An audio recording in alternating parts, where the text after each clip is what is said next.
शहबाज एक पुराने शहर के छोटे से मोहल्ले में रहता था।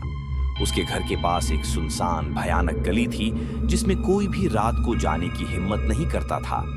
इसके बारे में अजीब कहानियां प्रचलित थीं। जो भी इसमें गया वह कभी लौट कर नहीं आया।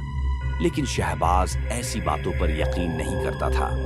एक दिन दोस्तों की बातें सुनकर उसने फैसला किया कि वह खुद देखेगा कि इस गली में ऐसा क्या रहस्य है जिससे लोग डरते हैं।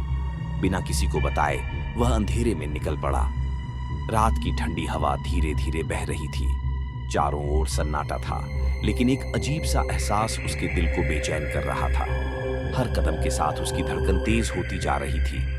फिर अचानक एक हल्की सी सरसराहट सुनाई दी, जैसे कोई धीरे धीरे फुसफुसा रहा हो। शहबाज ने इधर उधर देखा, लेकिन वहां कोई नहीं था। उसने खुद को शांत किया और आगे बढ़ गया।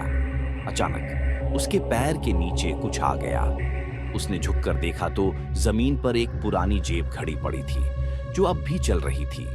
लेकिन सबसे अजीब बात यह थी कि उसकी सुइयां उल्टी दिशा में घूम रही थीं। उसके मुंह से हल्की चीख निकल गई, लेकिन उसने हिम्मत जुटाई और घड़ी उठा ली।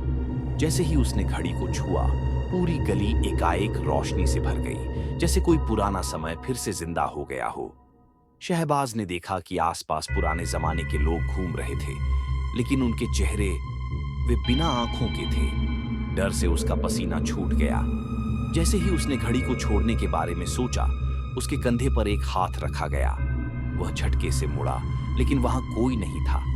शहबाज जितना तेज दौड़ सकता था, दौड़ा। जैसे ही उसने गली का मोड़ पार किया, सब कुछ फिर से पहले जैसा हो गया। अंधेरा, सुनसान और शांत। उसके हाथ से घड़ी भी गायब हो चुकी थी। वह सीधे अपने घर भाग गया।